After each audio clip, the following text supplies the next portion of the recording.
बड़ी खबर की देहरादून से बड़ी खबर है, जहां थूक जिहाद पर उत्तराखंड पुलिस सख्त नजर आ रही है। यूपी के नक्शे कदम पर उत्तराखंड सरकार। यूपी के बाद अब उत्तराखंड में भी नियम लागू किया जाएगा। उत्तराखंड सरकार भी यूपी मॉडल को अपनाने जा रही है। दुकानदारों को लिखना होगा अपना नाम, कैमरे लगवाना भी जरूरी कर दिया गया है। उत्तराखंड पुलिस ने भी सूचना जारी कर दी है। धार्मिक भावनाओं से खिलवाड़ करने वालों पर सख्त कार्रवाई की जाएगी। ये बड़ी खबर देहरादून से आपको बता रहे हैं, जहां लगातार जो तस्वीरें सामने आ रही थी, वीडियो वायरल हो रहे थे, जहां पर खाने में थूक दिया जा रहा था। और आपको बता दें कि यहाँ पर धार्मिक भावनाओं को ठेस पहुंचाई जा रही थी। उसी के मद्देनजर अब पुलिस प्रशासन भी एक्टिव हो गया है और उत्तर प्रदेश के नक्शे कदम पर उत्तराखंड सरकार भी चल रही है, जहां पर आपको बता दें कि यूपी के बाद अब उत्तराखंड में भी नियम लागू किया जाएगा और यूपी मॉडल अपनाने जा रही है उत्तराखंड सरकार, जिसके तहत दुकानदारों को अपना नाम जो है वो दुकान पर लिखना होगा। कैमरे लगाना भी जरूरी कर दिया गया है। वहीं आपको बता दें कि उत्तराखंड पुलिस ने इसे लेकर सूचना जारी कर दी है और धार्मिक भावनाओं से खिलवाड़ करने वाले नहीं बख्शे जाएंगे।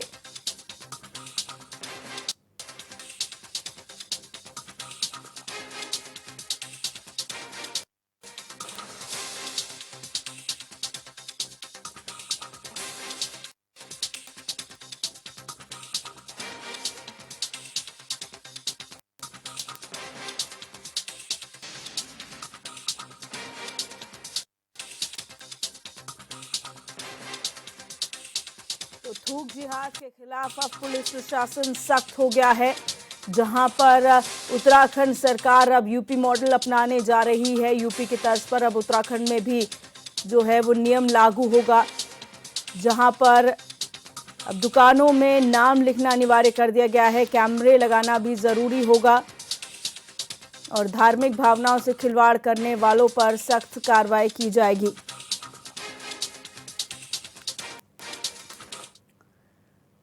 और हमारे संवाददाता हिमांशु गौर ज्यादा जानकारी के लिए हमारे साथ लाइव जुड़ चुके हैं। हिमांशु, थूक जिहाद जिस तरीके से नाम दिया जा रहा है और जो पिछली घटनाएं हुई हैं उसे देखते हुए क्या अब कदम सरकार द्वारा उठाए जा रहे हैं? क्या सूचना उत्तराखंड पुलिस ने जारी की है? जी बिल्कुल दिव्या, जिस प्रकार से विगत कुछ दिनों में आपराधिक घटनाएं जो प्रदेश में बढ़ी हैं, खासकर भोज्य पदार्थों में थूकने का मामला जिस प्रकार से सामने आया है, और क्योंकि इस समय अक्टूबर का महीना है और अक्टूबर के महीने में तमाम त्यौहार जो हैं वो होते हैं, तब लोग अपने नियम कानून पूरे धार्मिक आस्था के साथ इस समय रहते हैं। और ऐसे में भोज्य पदार्थों में थूकने का जिस प्रकार से प्रकरण सामने आया है, उसको लेकर अब मुख्यमंत्री पुष्कर सिंह धामी ने जो नाम दिया है थूक जिहाद, उसको लेकर अब उत्तराखंड पुलिस प्रशासन सख्त हो गया है। तमाम दिशा निर्देश उत्तराखंड पुलिस ने जारी किए हैं। इसमें सबसे पहले अब यूपी की तर्ज पर दुकानों में अपना नाम लिखना अनिवार्य होगा। दूसरे में जो होटल है उसके रसोई घर में सीसीटीवी कैमरे लगाने अलाउड होगा। इसी के साथ ही खाद्य विभाग की जो टीम है और पुलिस की टीम अचौक निरीक्षण कभी भी किसी दुकान पर कर सकती है। इसी के साथ ही ठेली रेडी वाले जो व्यापारी भोज्य पदार्थ बेचते हैं वहाँ पर निगरानी रखने के लिए लोकल इंटेलिजेंस यूनिट LIU की मदद ली जाएगी। इसी के साथ ही जन जागरूकता अभियान चलाया जाएगा और सांप्रदायिक माहौल बिगाड़ने के मकसद से अगर इस प्रकार की घटनाएं की जाती हैं तो उनके विरुद्ध सख्त कार्रवाई की जाएगी। होटल व्यवसायियों को अपने यहाँ काम करने वाले जो कर्मचारी हैं उनका सत्यापन अनिवार्य रूप से करना होगा। उनके किस समुदाय से, किस बैकग्राउंड से वो हैं, वो लिखना अनिवार्य यहाँ पर होगा। और जिस प्रकार से लगातार बढ़ी हैं आपराधिक घटनाएं, उसको लेकर कहीं ना कहीं सख्त अब पुलिस प्रशासन है। वर्तमान कार्यवाहक DGP जो अभिनव कुमार हैं, उनके दिशा निर्देश के बाद जिस प्रकार से पुलिस विभाग ने समीक्षा बैठक की और उसके बाद ये तमाम दिशा निर्देश अब जारी किए हैं।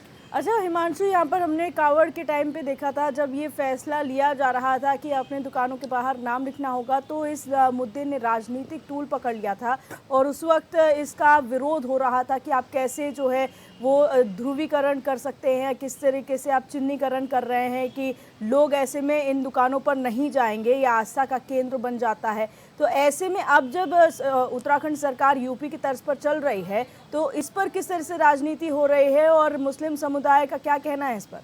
जी, अभी तक इस प्रकार से कोई हालाँकि मुस्लिम समुदाय हो या हिंदू समुदाय हो, कोई इस प्रकार की बयानबाज़ी सामने आई नहीं है और हालाँकि जब ये फैसला लागू होगा, उसके बाद किस प्रकार की कार्रवाई होगी, वो देखने वाली बात होगी।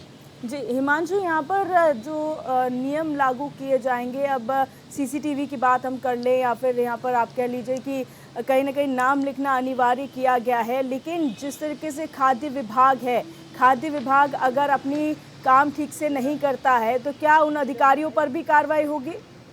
जी, बिल्कुल जिस प्रकार से अगर खाद्य विभाग यहाँ पर कार्य नहीं करेगा, क्योंकि संपूर्ण मामला खाद्य विभाग के ही अंतर्गत ये आता है और खाद्य विभाग के जो पैमाने हैं उसके अंतर्गत अगर कोई अधिकारी कार्य नहीं करेगा, क्योंकि खाद्य विभाग को भी ये निर्देश अब दिए गए हैं कि अचौक निरीक्षण आप किसी भी समय करें। किसी भी दुकान में अगर इस प्रकार के आपराधिक घटनाओं की आशंका जताई जाती है तो तुरंत ही छापेमारी की जाए। इसके साथ ही क्योंकि त्योहारी सीजन है तो भोज्य पदार्थों की जो गुणवत्ता है उसको चेक किया जाए। किसी भी समय किसी भी दुकान में छापेमारी की जाए, उसको लेकर अधिकारियों को सख्त निर्देश दिए गए हैं। और यद्यपि कोई भी व्यापारी हो या कोई भी प्रतिष्ठान हो खाद्य विभाग के मानकों के अनुसार कार्य करता हुआ नहीं पाया जाता है तो उस दुकान को सीज करने तक की नौबत यहाँ पर आ सकती है। ऐसे निर्देश दिए गए हैं और अधिकारियों को सख्त रहने की हिदायत यहाँ पर दी गई है। जी, बहुत शुक्रिया हिमांशु हमारे साथ जुड़ने के लिए और तमाम जानकारी साझा करने के लिए। अब रुक करेंगे लखीमपुर खीरी से बड़ी खबर की, जहां एमएलए थप्पड़ कांड से पहले का वीडियो सामने आया है। पुलिस के सामने जबरन प्रत्याशी का पर्चा छीना गया। शेयर होल्डर राजू अग्रवाल की पिटाई भी की गई है। पुष्पा सिंह, अवधेश सिंह ने अपने गुर्गों के साथ जो है मिलकर ये पर्चा छीना है। पुलिस मौके पर बनी रही तमाशबीन, यानी कि पुलिस की मौजूदगी में ये घटनाक्रम हुआ, लेकिन किसी ने कुछ नहीं किया। चुनाव में धांधली की सूचना पर विधायक जो पहुंचे हुए थे उन्हें भी यहां पर पीटा गया था। तो आपको बता दें, जो एमएलए थप्पड़ कांड हुआ उससे पहले का एक वीडियो अब सोशल मीडिया पर तेजी से वायरल हुआ है। उसमें क्या कुछ घटनाएं घटी हैं वो देखा जा सकता है, जहां पर आपको बता दें कि पुलिस के सामने जबरन जो प्रत्याशी थे उनका पर्चा छीना गया और शेयर होल्डर राजू अग्रवाल की पिटाई की गई। आपको बता दें पुष्पा सिंह और अवधेश सिंह ने अपने गुर्गों के साथ मिलकर उनका पर्चा छीना था। वहीं पुलिस मौके पर मौजूद थी, इसके बावजूद भी यहाँ पर तमाशबीन बनी रही। पुलिस कोई एक्शन नहीं लिया गया, पुलिस के सामने ही मारपीट हुई, पूरा घटनाक्रम हुआ, कोई कार्रवाई नहीं की गई है। और आपको बता दें कि जब विधायक चुनाव में धांधली की सूचना पर मौके पर पहुंचे तो उनके साथ भी मारपीट की गई। और शहनवाज गौरी हमारे संवाददाता हमारे साथ फोन लाइन पर जुड़ चुके हैं। शहनवाज, जानकारी चाहेंगे, जो थप्पड़ कांड था उसका उससे पहले का एक वीडियो अब वायरल हो रहा है, क्या कुछ इसके लेकर जानकारी आपके पास है?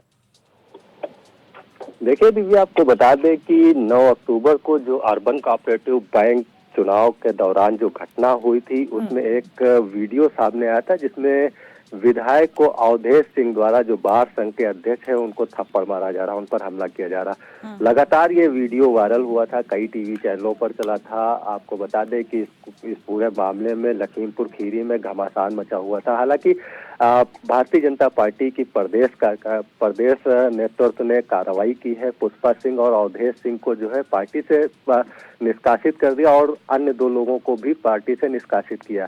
तो वहीं अब इस पूरे मामले में 5वें दिन एक वीडियो सामने आता है जिसमें दूध का दूध पानी का पानी हो जाता है, क्योंकि लगातार पुष्पा सिंह की तरफ से ये आरोप लगाया जा रहा था कि विधायक अभद्रता कर रहे थे।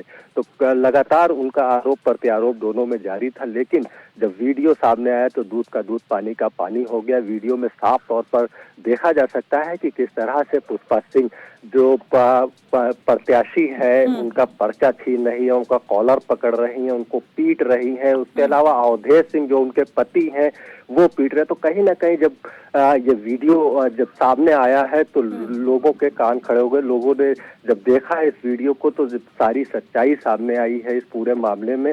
फिलहाल इस पूरे मामले में पुलिस ने 6ठे दिन एफआईआर दर्ज कर ली है। करीब अवधेश सिंह और पुष्पा सिंह समेत 4 लोगों पर नामजद एफआईआर दर्ज हुई है। इसके अलावा 30-40 अज्ञात है जिन लोगों के ऊपर एफआईआर 6ठे दिन पुलिस ने दर्ज की है।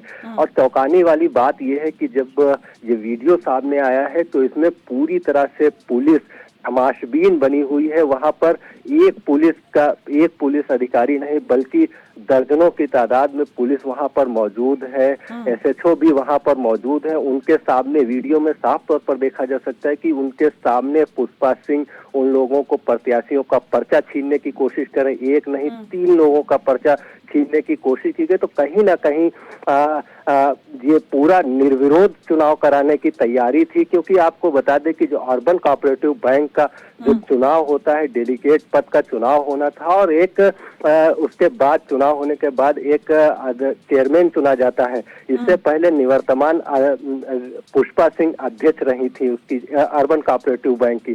तो कहीं ना कहीं अब सवाल ये खड़ा होता है कि आखिर ये जो पूरा घटनाक्रम हुआ है और ये वीडियो 5 दिन के बाद सामने आया, तो क्या इसके पीछे किसकी साजिश थी इतनी बड़ी घटना को अंजाम देने के लिए?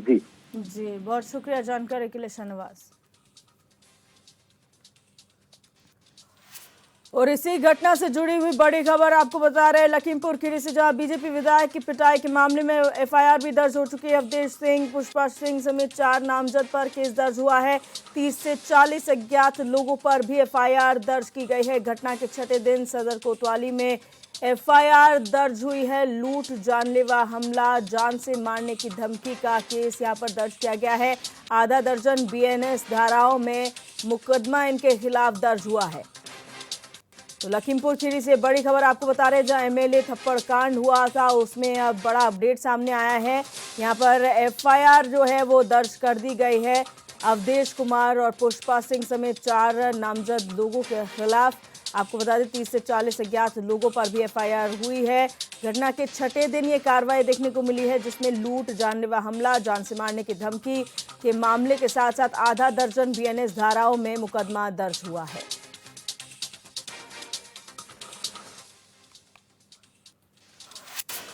और अब बात करेंगे बहराइच से बड़ी खबर की, जहां बहराइच हिंसा मामले में एक्शन जारी है। सीईओ को सस्पेंड कर दिया गया है। 3 पुलिसकर्मियों पर भी कार्रवाई हुई है। अब तक 50 लोगों को गिरफ्तार भी किया जा चुका है। आरोपियों की प्रॉपर्टी की जांच शुरू हो चुकी है। गैंगस्टर एक्ट में कार्रवाई इन सभी के खिलाफ हो सकती है। तो ये बड़ी खबर आपको बता रहे हैं बहराइच से, जहां पर दुर्गा विसर्जन के दौरान हुए बवाल के बाद अब कार्रवाई लगातार जारी है। एक्शन लिया जा रहा है, जिसके तहत सीईओ सस्पेंड हो चुके हैं। 3 पुलिसकर्मियों पर भी गाज गिरी है। अब तक 50 लोगों को हिरासत में लिया जा चुका है। आरोपियों की प्रॉपर्टी की भी जांच शुरू हो चुकी है। साथ ही आपको बता दें, ये खबर भी मिल रही है कि इनके खिलाफ गैंगस्टर एक्ट के तहत कार्रवाई हो सकती है।